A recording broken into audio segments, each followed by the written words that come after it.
Glück auf und Howdy aus Austin in Texas. Wir nehmen euch ernst. Ja, weil ihr habt nämlich ständig gefragt, hör mal, was müssen wir in Texas sehen, wenn wir das allererste Mal nach Texas kommen? Und darüber wollen wir beide heute philosophieren. Vielleicht haben wir unterschiedliche Meinungen. Es ist hier nichts abgesprochen heute. Und ihr seht, es ist Winterwoche in Texas. Tina hat einen Pullover an. Es ist kalt. Darum machen wir uns warme Gedanken und quasseln mit euch über einen Roadtrip durch Texas. Viel Spaß bei dem Video. Die 8 am 1 in Texas, der Weg war nicht leicht. Doch jetzt stehen sie hier unter dem weiten Himmel, unendlich und weit. Von der Kohle zum Staub, vom Bergwerk zum Wind, Texas ist jetzt hier zu Hause, wo der neue Traum beginnt.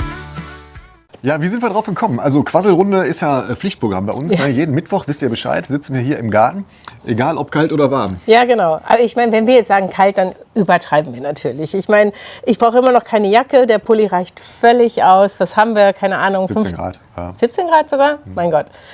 Nächste Woche ist es aber wieder ein bisschen wärmer mit bis zu 27 Grad. Genau, ist also die perfekte Zeit, um ein bisschen zu träumen. Und wir wollen euch die Texas-Träume ins heimische Wohnzimmer liefern.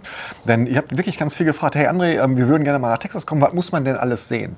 So, und das, was wir diskutieren heute, das ist quasi Texas for Beginners. Ich weiß, da gab auch Kommentare dann so, ja André, das ist aber dann nur das Standard-Touristenprogramm. Genau, und das geht um das Standard-Touristenprogramm. Ja. Wenn ihr zum ersten Mal hier in Texas seid, was müsst ihr sehen? Wo starten wir? Entweder starten wir in Houston oder in Dallas. Was ist dir lieber? Ich glaube, mir ist lieber in Dallas zu starten. In Dallas. Dann fangen wir von oben nach unten. Also kurz gesagt, ne? Ich weiß, Texas ist noch viel größer als Dallas. Ne? Aber unser Trip, der fängt in Dallas an und hört in Houston auf. Und alles, was dazwischen ist, vielleicht noch ein bisschen Strand, darüber werden wir mal ein bisschen sprechen. Denn oben in den Panhandle, also Richtung Amarillo oder sowas, ne? Das klammern wir mal aus. Das ist vielleicht Tour Nummer 2.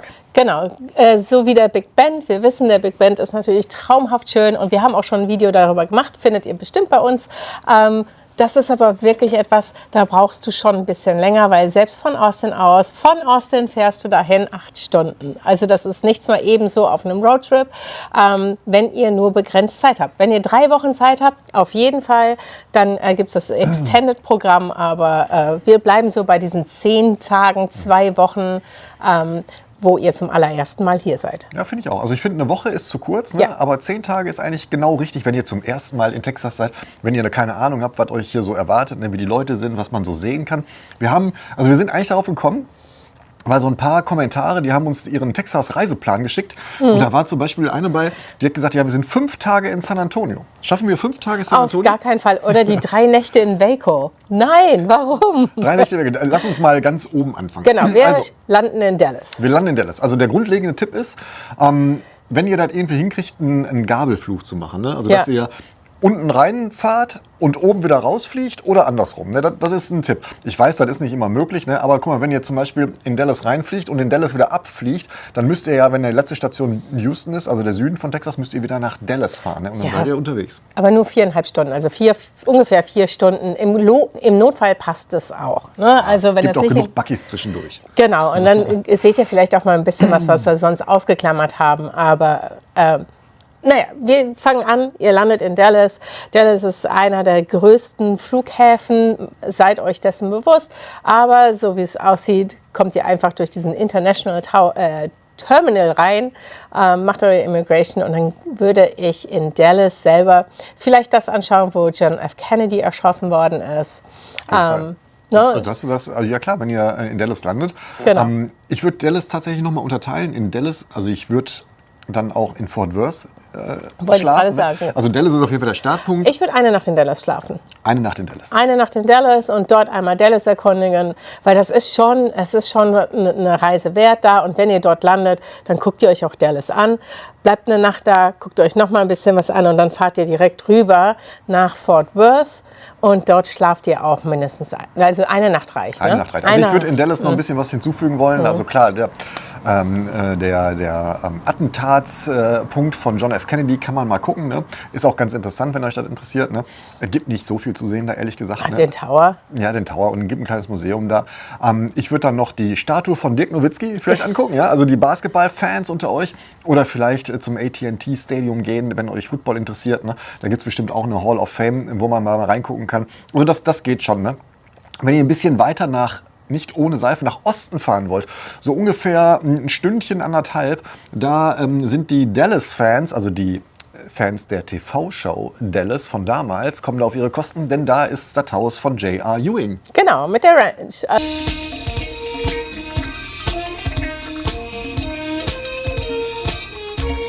Die kann man sich auch anschauen. Oder aber, wenn euch das nicht interessiert, bleibt ihr einfach in Dallas, macht ein bisschen das Nightlife dort, in ein oder anderen schickes Restaurant. Die haben eine ganze Menge dort zu bieten. Und dann am nächsten Tag bitte unbedingt nach Fort Worth. Und warum Fort Worth? Weil das Texas ist, wie du dir das vorstellst. Also das ist Klischee-Texas zu 100%. Zumindest die Ecke, die wir euch da empfehlen. Also Ja. wie gesagt, wir gehen immer davon aus, dass ihr ganz neu in Texas seid und noch nichts kennt. Und da will man natürlich auch die Texas-Sachen sehen. Genau. Und dazu gehört natürlich die alte Rinderbörse. Fort Worth Stockyards. Das ist auf jeden Fall ein Highlight. Absolut. Und zwar treiben die Longhorns. Und wenn wir sagen Longhorns, dann sind das Longhorns, also wirklich so große Hörner. Die treiben die zweimal am Tag durch die Straße. Das ist so ein Event, das dauert ungefähr 10 Minuten. Länger ist das nicht. Ne? Nee, länger ist es. Das ist ein kurzes Event, aber es lohnt sich extremst, sich das mal anzuschauen. Ihr werdet vorher noch ein bisschen eingeführt von einem Cowboy über das Leben der Cowboys damals, warum Cowboys Cowboys heißen, und ja, gibt euch eine kleine Geschichtsstunde, und es ist total wunderschön und süß und eine absolute Empfehlung. Ja, du hast halt die Main Street in den Stockyards, ne? Die ist jetzt überschaubar groß. Ne? Und das ist halt die Straße, wo die Rinder getrieben werden. Es gibt auf der einen Seite gibt's ein kleines Rodeo, ne? Also wenn ihr Glück habt, ihr müsst vorher den Kalender gucken. Ne? Also die Rodeos in Fort Worth, die finden unregelmäßig statt. Ne? Also es ist jetzt nicht so, wo ich sage, okay, in Houston ist Februar, März ist Rodeo-Saison. Sondern ab und zu gibt es da so ein paar kleine Rodeos, habe ich geguckt im Internet, ne, die auch so im September oder so stattfinden, was sehr unüblich ist hier in Texas. Ne? Das Ding heißt übrigens die John Wayne Memorial Hall. Wisst ihr Bescheid? So, es gibt ein paar gute Steakhäuser da. Ne? Klar, natürlich, das ist für Touristen. Das ist klar. Aber ihr seid Touristen, jetzt mal ehrlich. Also, und ihr wollt Cowboys sehen. Und da könnt ihr Cowboys sehen, da könnt ihr Longhorns sehen. Longhorns werden übrigens nicht gegessen hier. Ich möchte das kurz erwähnen. Haben wir letztens noch gegoogelt. Ja, ne? genau. Longhorns sind hier Maskottchen, Statussymbole und eher Glücksbringer. Also nicht essen. Ja, ihr kriegt auch Longhornfleisch, ne, aber das ist halt nicht das beste Fleisch. Ne? Die Ja. Dinger sehen halt cool aus, darum werden die gehalten hier. Ne?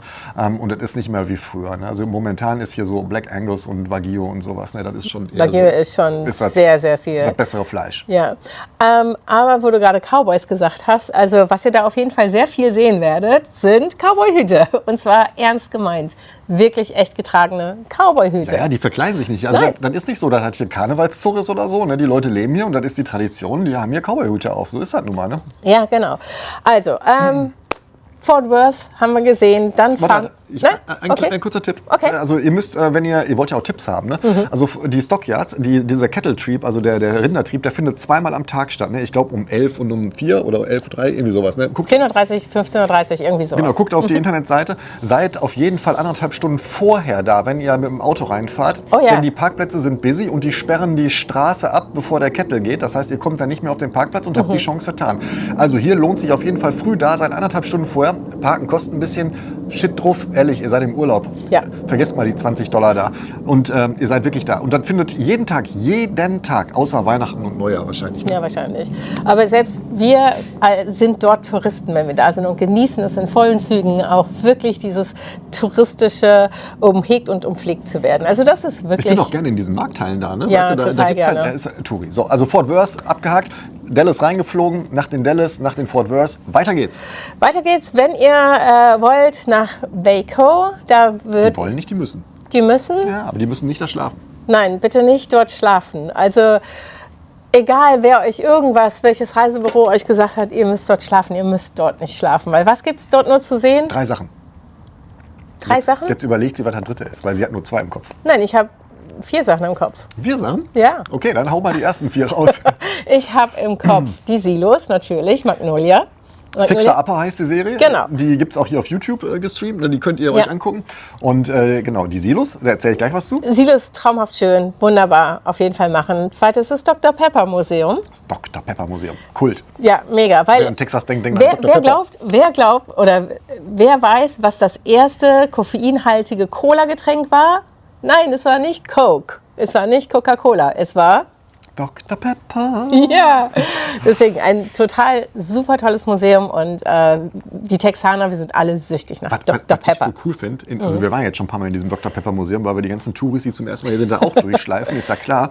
So, und ich finde halt ganz geil, am Ende kriegst du halt so die Original Dr. Pepper Mischung von den 50er Jahren. Ne? So diesen Sirup machen die Coca-Cola, die Dr. Pepper und dann gibt es eine Vanilleeiskugel da rein. Boah, das ist geil. Ja, genau. Ja, ist nicht gesund, weiß ich. Okay, also Dr. Pepper Museum, dann weiß ich, dass das Ranger Museum dort ist. Sehr gut. Texas Ranger Museum. Ja, ich habe aufgepasst. Wer Chuck Norris gesehen hat mit Walker Texas Ranger, den findet ihr da nicht, aber der ist das Texas Ranger Museum. Ja, wenn es euch interessiert. Und da ist Baylor University. Baylor. Ich hätte gedacht, du meinst das Mammut. Ich hätte auf das Mammut gewettet. Ja, das Mammut, das war jetzt sehr nice. Also das kann man wirklich machen, wenn ihr Kinder habt. Wenn ihr Kinder habt, ist das gut. Wenn ihr Kinder habt, die fahrt haben ihr Mammut bitte da dahin. gefunden. Ja, genau. Also wenn ihr Kinder habt, dann bitte unbedingt in dieses Mammutmuseum. Das ist super, super toll. Ausgrabungsstelle, ne? Das ist eine Ausgrabungsstelle. Da Genau. sind echte Mammuts gefunden worden. Und das ist schon sehr beeindruckend. Also wir haben uns, das war auch gar nicht ganz so teuer. Nein, das waren ein paar Dollar. Ja, irgendwie $10, $15. Also wirklich bezahlbar, tolle Führung und doch, das ist auf jeden Fall auch eine Empfehlung. Ja. Das heißt, wir haben schon 5 Sachen. Für Kinder. ist das gut. Und Baylor, nur wenn es euch interessiert, das ist eine Privatuni, eine riesengroße Privatuni.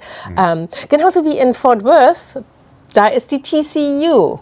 Ist auch eine mega krasse Privatuni. Ja, also steht für Texas Christian University, haben wir schon mal ein Video gemacht, ne? Da Ja. waren wir mit unserer Tochter da.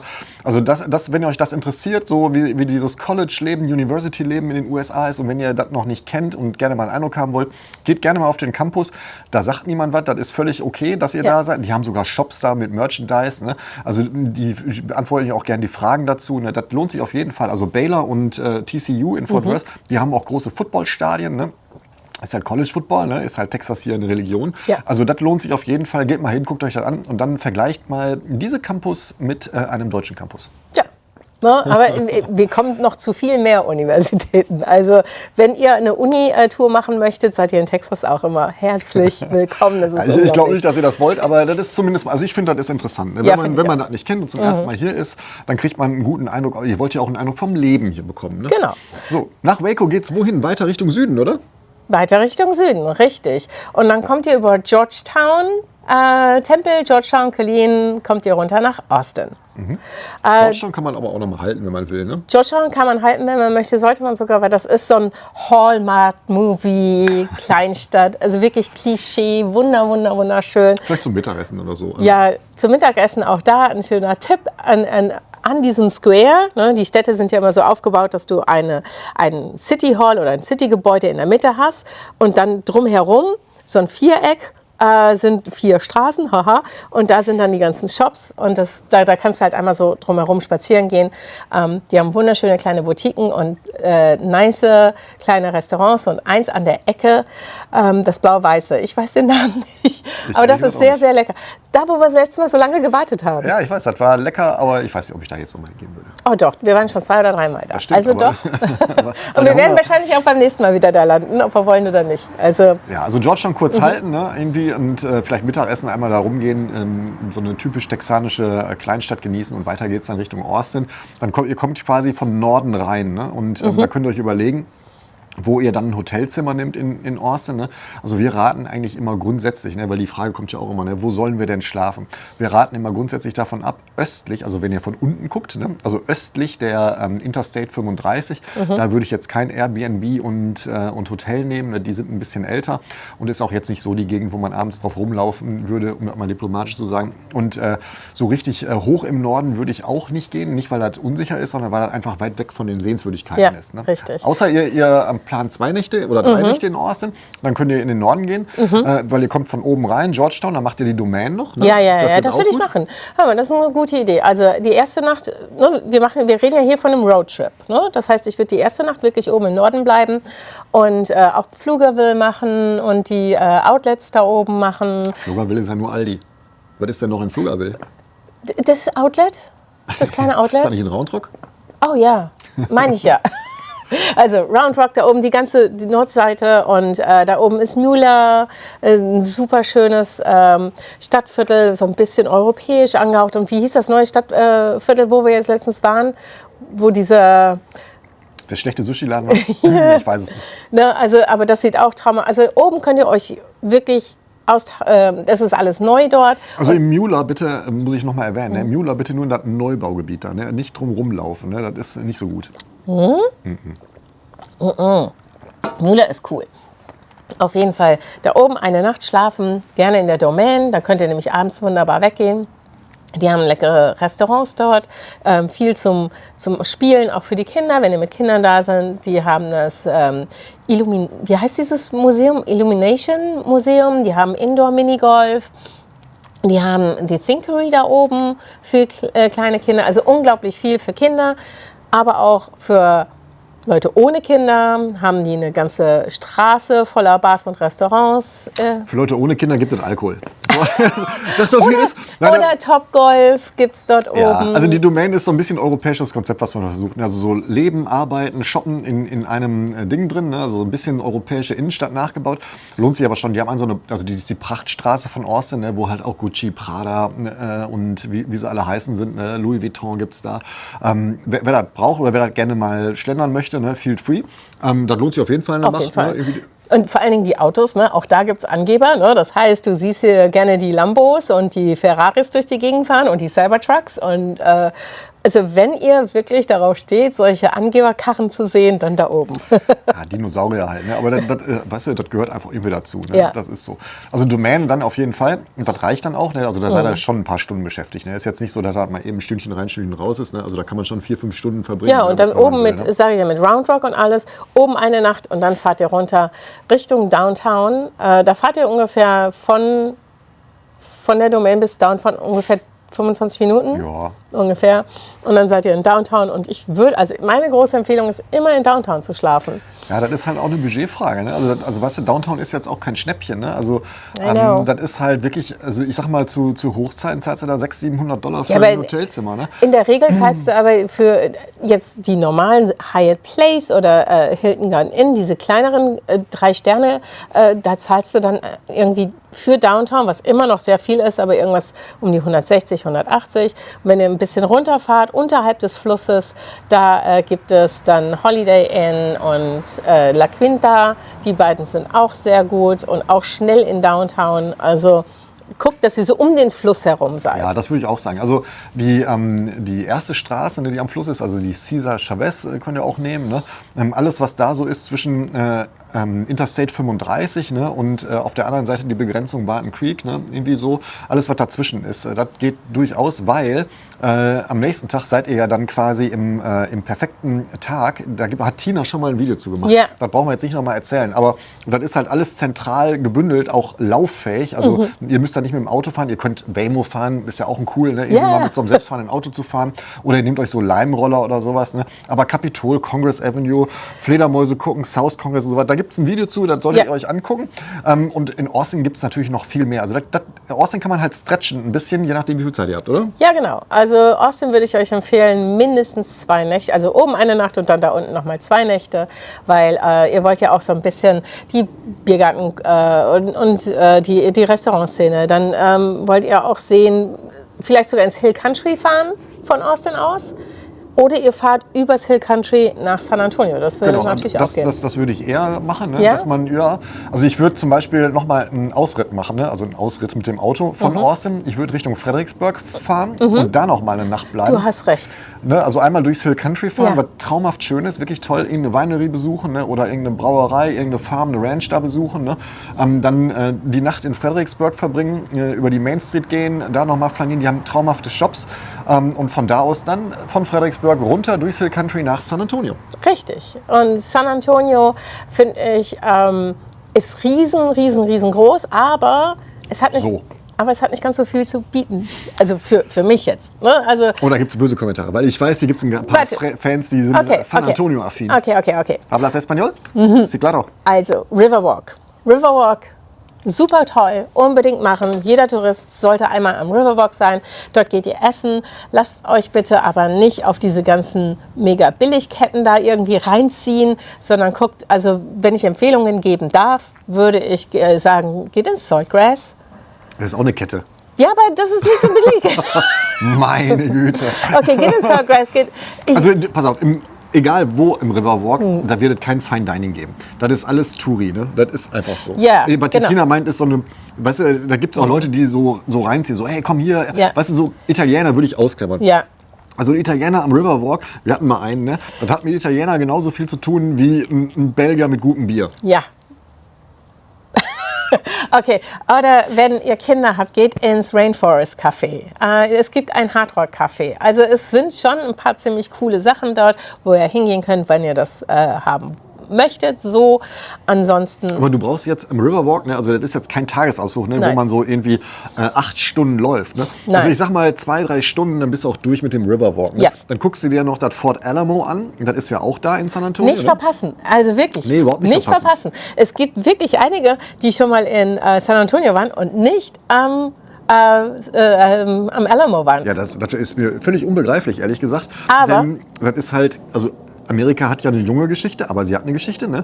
Also 1700, 1800 ist ja schon auch ein paar hundert Jahre. Ne? Und das muss man einfach auch sehen. Aber ne, wir waren jetzt letztens, war ich mit Freunden wieder da aus Kalifornien, die zum allerersten Mal hier in Texas waren und die wollten natürlich auch das Alamo sehen.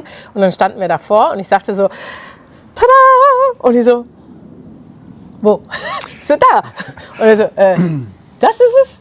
Ja, genau, das ist es. Es ist Ja. sehr klein. Na guck mal, also ihr müsst halt verstehen, früher gab es halt keine Bagger und keine Kräne und so was. Die Leute haben das mit der Hand gebaut. Ne? So, und da konntest du halt nicht riesen Fort hochbauen, ne? So wie das vielleicht in Karl-May-Filmen ist. Ne? Also das Fort Alamo, das würde ich sagen, das ist wie ein Gartenhaus heute. Ne? Ja. Aber es war halt ein Fort. So, das war natürlich geschützt mit einem Wall drumherum. Ne?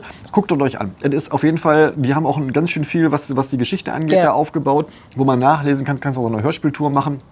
Es ist einfach sehr interessant. Also Fort Alamo, Pflichtprogramm. Nach ihm. Und danach, wenn ihr den Abend dort bleibt, ne, weil wir haben ja gesagt, eine Nacht auf jeden Fall San Antonio, dann am besten ins Pearl District.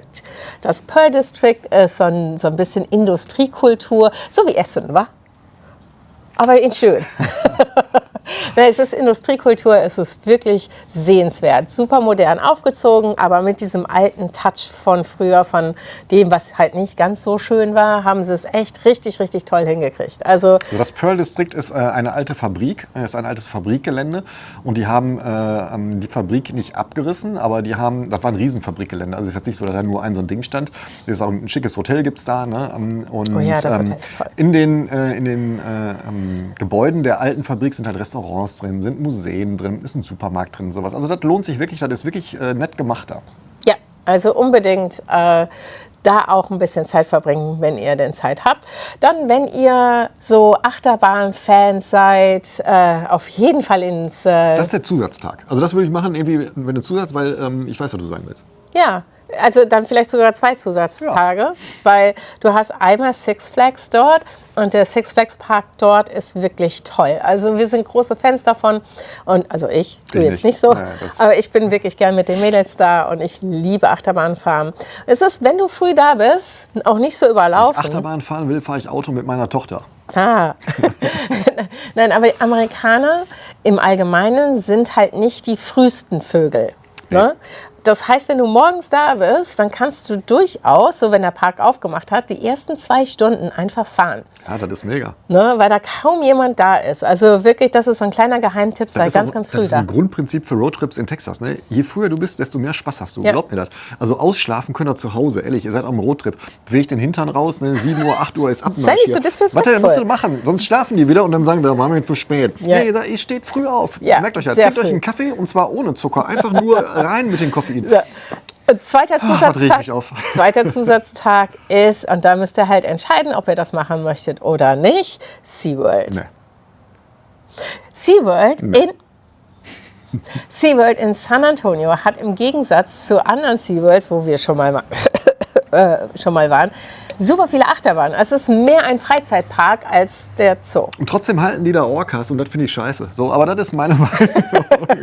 Ihr könnt ja auch mal bitte in die Kommentare schreiben, was ihr darüber denkt. Aber Team André oder Team Tina? Komm, denk dran, ich lade dich hoch. Okay, also wer drauf steht, sehr gerne viele Achterbahnen fahren. Ihr könnt ja auch einfach so einen Kombipass kaufen und in einen Park gehen und dann in den anderen Park. Die sind nicht weit auseinander. Also was ihr, wenn ihr einen halben Tag über habt, ne, dann müsst ihr natürlich auch nach San Marcos mal fahren, irgendwie in die Premium-Outlets. Ne? Also das sind 2 riesengroße Outlet-Center, wo ihr alles kriegt. Manches ist günstiger, manches müsst ihr ein bisschen aufpassen, ob das wirklich günstiger ist, weil der Name Outlet suggeriert ja, das ist irgendwie so, muss ich kaufen. Ne? Guckt euch das genau an, aber das lohnt sich auf jeden Fall, dahin zu Okay, fahren. Hollister beispielsweise hat reguläre Preise. Ja, ich sage, du musst genau hingucken da, Ja. ne, ob das wirklich Outlet ist. Aber ich sag mal, wenn ihr Six Flags fertig seid, dann könnt ihr euch überlegen, wenn ihr ein bisschen shoppen wollt, entweder in die San Marcos Outlets, das ist auch nicht so weit, oder nach La Cantera. Das ist eine Outdoor-Mall, ne, ähnlich wie eine Domain, was wir in Austin hatten, aber halt mexikanisch angehaucht. Haben wir auch schon mal in dem Video. Genau, haben wir auch ein Video von, könnt ihr euch gerne mal Verlinke ich anschauen, wie das da aussieht. Also das ist auf jeden Fall ein Tipp. So, das heißt, wir haben San Antonio durch. Check, hier sind wir schon fast durch. Sind wir schon fast durch. Es Jetzt gibt fahren noch wir. 2 Stationen. Dina überlegt jetzt, welche 2. Ich würde schon fast sagen 3, aber Okay, okay. auf geht's. Also ich würde von San Antonio, weil ihr seid jetzt einmal relativ weit unten, ich würde runterfahren zum Strand. Ich würde runterfahren zum Strand und zwar nach Port Aransas, wenn ihr Zeit habt. Das ist in Corpus Christi, das heißt, ihr nehmt Corpus Christi noch mit, habt dann noch die USS Den Flugzeugträger und Lexington, ja, ist es genau. die? Genau. Corpus Christi ansonsten, naja, kann man machen, muss man nicht. Aber Port Aransas lohnt sich, weil das ist ein wirklich schöner Strand. Jetzt kommen die Kommentare, ja, aber South Padre Island ist schöner. Ja, ich weiß, Hawaii ist auch schöner, aber es muss ja auch zum Roadtrip passen. Also Port Aransas ist halt noch mal viel, South Padre Island ist schöner als Port Aransas, ist aber auch viel weiter weg. Ja, von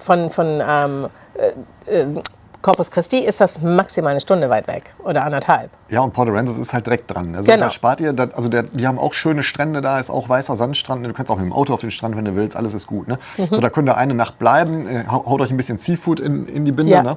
Und ja, genießt Port Aransas. Ja, und das ist wirklich, wirklich wunderschön. Und je nachdem, wann ihr kommt, traumhaft. Ihr könnt ins Wasser gehen, weil das Wasser ist wirklich in Ordnung. Nicht so wie in Galveston. Galveston muss ich ja noch mal sagen. Ne? Also viele Da sind schreiben- wir aber noch nicht in Ich Galveston. wollte nur einmal kurz Okay. sagen, wir wollen auch nicht nach Galveston, oder? Müssen wir nach Galveston? Vielleicht. Ja, also wenn ihr, pass auf, wenn ihr dann nochmal einen Strandtag haben wollt und nach Galveston fahrt. Galveston ist meiner Meinung nach kein Strand zum an den Strand legen. Das ist super zum Spazierengehen, zum Flanieren, ne? Ja, aber zum Strand legen nicht, weil, aufpassen, könnt ihr nachgoogeln, Galveston ist der dreckigste Strand der USA, was den Bakteriengehalt im Wasser angeht. Darum würde ich da nicht reingehen. Ihr könnt das machen, ihr werdet nicht von sterben, aber googelt das. Aber wir sind ja jetzt noch nicht in Galveston. aber wir waren sind ja jetzt grad noch beim Strand. Genau, wir sind jetzt unten in Port Aransas und haben einen wunderschönen Tag dort verbracht. Und dann machen wir uns auch tatsächlich von dort aus auf dem Weg ein bisschen weiter nach oben nach Houston. Haben wir dann ein Problem? Wir haben ein Riesenproblem mit Houston. Nein, haben wir nicht. Also Houston kann man, wir haben uns ja extra nicht für Houston entschieden. Ne? Und das hat natürlich den Grund. Also ich finde Houston nicht schön. Houston ist ein Moloch, ist ein 6 Millionen Metropole, ne? Wenn ihr das zusammennimmt. Ne? Und ich finde da nichts Schönes an. Das ist aber meine ganz persönliche Meinung. Ich will jetzt keinen dissen, der in Houston wohnt und das schön findet. Ne? Aber Houston hat natürlich ein paar touristische Highlights. Und wenn ihr in Houston seid, weil ihr vielleicht von da auch wieder wegfliegt, müsst ihr Folgendes euch angucken. Auf jeden Fall die NASA. Überleitung kann ich, wa? Ja, aber hör mal, so langsam haben wir es eingespielt. Wa? So langsam lässt du mich auch ausreden. Yay. Nein, also NASA, bitte unbedingt zur NASA. Und das Besondere bei dieser NASA im Vergleich zu der in... Wie viele NASAs gibt es denn? 2, 3, 4, keine Ahnung. Auf jeden Fall 2, die man besuchen kann. Einmal in... Hörst du auch nicht auszulachen? Einmal in Houston und da kannst du nämlich Mond anfassen. Und wenn du Glück hast, sogar noch ein Stückchen Mars. Ich habe schon einen Mond angefasst. Ich meine, im Grunde genommen, ob ich jetzt hier so einen Stein reibe oder da... Aber das macht was, Ja, wenn du ist weißt, das ist der Mond. Genau, absolut. Also ihr wisst ja, ne, die NASA in Houston ist die Mission Control und in Florida ist die Abschussrampe, also Cape Canaveral. Ne? So, und ich habe das in Erinnerung, dass man halt in Florida die Raketen wegen der Umlaufbahn besser in den Orbit schießen kann. Und in Houston kann man besser funken, da sind die Funkwellen halt besser gelegen oder zentral. Darum hat man das so damals wohl gemacht. So, das ist mir so in Erinnerung geblieben. Aber auch die NASA ist kein Tagesausflug. Ne? Also wenn ihr da jetzt denkt, ich bin da früh morgens da und dann bleibe ich da bis abends, ich glaube nicht, dass das passieren wird. Nee, aber es gibt eine Menge dort zu sehen, eine ganze Menge. Die haben Raketen dort, ihr könnt dann auch in diese Boeing, die Rakete irgendwie drauf hatte oder irgendwas. Ne? Das Space Shuttle. Space Shuttle, danke schön. Ist ja eine Rakete, fast. Auf jeden Fall, ihr könnt die Tesla-Rakete sehen, wie heißt die? StarX. StarX, die könnt ihr sehen, die könnt ihr anfassen. Also es gibt eine ganze Menge dort. Und wenn ihr euch sehr, sehr dafür interessiert, bleibt ihr auch bestimmt länger, als wir da geblieben sind. Also ich finde, 3-4 Stunden ist für mich so das Maximum. Ja. Ne, weil klar, du machst dann vielleicht noch die Tour, ne, durch die Mission Control, ne, das dauert vielleicht noch mal ein halbes Stündchen länger. Ne, aber das ist kein Tagesausflug. Bin ich fest von überzeugt. Gut. Wir haben die NASA gemacht, dann können wir gucken, ob wir auch da nochmal in diesen kleinen Strand fahren. Das ist so ein Pleasure Pier. Ah, okay, das ist aber für... Ich glaube, ihr seid die Weißesten da, wenn ihr versteht, was ich meine. Es ist aber in Ordnung, wir waren einmal da, kann man machen, muss man nicht. So, was wir aber machen müssen, ist in den Park fahren. Da gibt es das Naturkundemuseum mit dem Riesenpark davor. Das ist wirklich geil. Der Park ist sensationell. National History Museum oder wie das? Genau, aber der Park ist sensationell, super schön. Gibt es auch viel zu erkunden. Da gibt es auch also sehr viele Fotospots tatsächlich. Und es gibt in dem Museum ein Butterfly Center. Genau, also grundsätzlich ist das so, das ist ein Riesenmuseum über die Historie Amerikas, ne, über mehrere Etagen aufgebaut. Das lohnt sich auf jeden Fall für Kinder und da kann man auch mehrere Stunden verbringen, weil das einfach gigantisch groß ist. Und Tina hat recht, daneben ist ein Kugel ist da, wo man reingehen kann mit riesen Schmetterlingen. Mega geil, macht total Spaß, ist was für Kinder. Das ist tatsächlich ein Tagesausflug. Ja, und das gehört auch wirklich zum Museum dazu. Ja. So, wenn ihr dann zum Abschluss noch mal shoppen gehen wollt, ne, dann geht ihr in die Galeria. Da habt ihr auch euer Louis Vuitton und was ihr alles so wollt. Ne? Aber die Galeria ist toll. Die Galeria ist wirklich toll. Ja. Man kann sogar in der Galeria schlafen. Da gibt es Das ein haben wir auch schon Hotel. gemacht. Mussten wir einmal machen, weil da neben nämlich die deutsche Botschaft ist. Das Konsulat, ja. Das Konsulat, genau. Das ist da haben wir geschlafen. Da. Ja, und dann, also ich bin der Meinung, das war schon fast an Houston. Ja, klar, wenn Sport ist, könnt ihr euch ein Astro-Game angucken, ne, oder ein Football-Game. Da, das ist auf jeden Fall so. Im Juni findet ja das sagenumwobene Fußballspiel Deutschland gegen Curaçao statt da. Kann man machen, muss man nicht machen. Wer Spaß dran hat, bitte macht das. Ansonsten, Houston ist untertunnelt. Ne? Also wenn ihr durch die Innenstadt lauft, nicht wundern, dass das alles leer ist, weil Geschäfte und Restaurants sind halt unterirdisch aufgrund der Hitze. Ne? Ja, genau, richtig. Jetzt nochmal außerhalb Houstons, also da gibt es noch oben die Woodlands und Katy und da gibt es auch nochmal eine große Outlet-Mall und so weiter. Ja, shoppen gehen könnt ihr überall. Ne? Das ist nice, aber... Ich sag mal, nach der dritten Mall hast du die Faxen dicke. Weil Oh die ja, Geschäfte, ist alles das sind alles Gleiche. das Gleiche. Wirklich, Genau. ja, ich verstehe das, wenn man in Amerika ist, will man auch mal die amerikanischen Shops durchgehen. Ne? Aber nach der dritten oder vierten, also weiß ich nicht. So, was wir aber machen noch, wir fahren noch nach Galveston runter. Und zwar nicht wegen des Strandes. Ich meine, der Strand ist echt niedlich und süß und so ein bisschen wie eine Nordsee, auch so vom Dreckgehalt, hast du ja gerade schon gesagt. Aber die haben den Pleasure Pier, der echt cool ist. Das ist wie in Santa Monica, der Pier. Das ist Santa Monica für Arme. Für Arme, aber doppelt so groß. Ja, stimmt. Also die haben da wirklich, du glaubst nicht, was sie da für Achterbahnen drauf haben.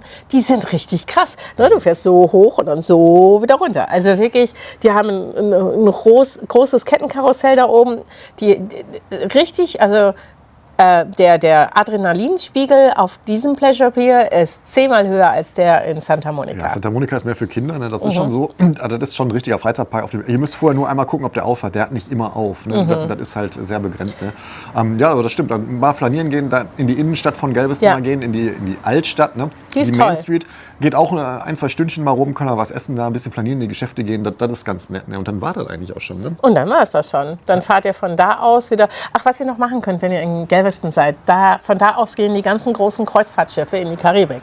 Also, wenn ihr euch dafür interessiert, da stehen sie alle. Da stehen die wie heißen die, Carnival, Disney hat da jetzt eine Cruise und Royal Caribbean. Also, da sind MSC. Also, ganz viele Kreuzfahrtschiffe gehen von Galveston aus. Also kann mit Miami nicht mithalten. Ne? Die Schiffe, die da in Galveston liegen, sind eine Nummer kleiner. Ne? Aber wenn euch das interessiert, am Pier kann man auch spazieren gehen. Da gibt es ein paar Restaurants. Ihr könnt auch, wenn ihr eine Stunde Zeit habt, gibt es eine Delfintour. Da kostet irgendwie $12 oder $15. Ja, total günstig. Macht das. Und die fahren mit euch Fall. dann durch das Hafenbecken bis zur Öffnung in den Golf von Amerika. Und da findet ihr dann tatsächlich viele Delfine. Das war nett. Ja, genau. Golf von Amerika. Ich kann mich daran immer noch nicht gewöhnen. Muss ich auch nicht. Nee, ist der Golf von Mexiko. Wie dem auch sei. Also ihr habt dann Galveston fertig und von da aus fahrt ihr dann noch mal so gute fast 2 Stunden zum Flughafen hoch. Ne? Also das dürft ihr nicht unterschätzen. Houston ist auch busy, was den Verkehr angeht. Ne? Also die breiteste Autobahn der Welt gibt es in Houston. Ne? Aber das heißt nicht, dass da kein Stau ist. Ne? Ja, die breiteste Autobahn der Welt, stimmt. Das hat irgendwie... Das ist echt unglaublich. Da 8 Spuren rechts, 8 Spuren links. Verrückt. Aber das kommt einem gar nicht so vor, wenn du da bist. Weil du stehst einfach da rum. Nee, das stimmt nicht. Ja. Okay, also und dann ab wieder nach Hause von Houston aus, wenn ihr einen Gabelflug habt. Genau. Ansonsten fahrt ihr über College Station nach oben. Genau, ansonsten über College Station nach oben kann man machen, muss man nicht machen. Ne? Ihr haltet sowieso bei Buc-ee's immer mal an. Aber wenn ihr in Houston seid und wenn ihr dieses Video guckt, es ist 2025 übrigens. Ich meine, ihr werdet dieses Video vielleicht in 2031 gucken, aber in diesem Jahr ist Baustelle in Houston. Das müsst ihr bitte einplanen. Ne? Denn die bauen ein neues Terminal da und das ist ganz schön busy da. Und darum plant genug Zeit an. Es kann sein, dass euer Parkplatz oder dass ihr euch rauslasst an so einer Tram und die Tram euch erst zu dem Terminal zum Einchecken fährt, also wo ihr die Koffer aufgibt und dann die Tram wieder zurückfahrt, wo das Gate ist. Ne? Also plant das ein bisschen ein. Zumindest in 2025, wenn ihr dieses Video seht. Wobei das wirklich gut organisiert ist und eigentlich alles ohne Probleme klappt. Ihr braucht halt nur ein bisschen Zeit. Aber Houston hat das, oder insgesamt Amerika hat das sehr gut drauf, selbst im Chaos einen absolut reibungslosen Ablauf zu gewährleisten. Genau. Ja, also dann seid ihr wieder zu Hause. Ne? Das ist jetzt unsere Empfehlung für einen Roadtrip. Ihr merkt schon, so 2, 3 Tage, 4, 5 Tage an einem Ort zu verweilen, halte ich für nicht clever. Ne, hier, wenn ihr zum ersten Mal in Texas seid, ne, wenn ihr natürlich zum zweiten Mal hier seid, dann kennt ihr die Touri-Highlights alle, ne, dann wollt ihr vielleicht die extra Zuckergüsli sehen. Ne, dann kann man da nochmal ein anderes Video drüber machen. Ne, aber das ist, finde ich, so, wenn ihr zum ersten Mal hier seid, die Tour, die ich empfehlen würde. Ne, Dallas nach Houston runter, überall mal halten, ein paar Touri-Spots sehen und fertig. Und plant nicht zu viel Zeit ein. Also ihr müsst natürlich Fahrzeit einplanen. Ne?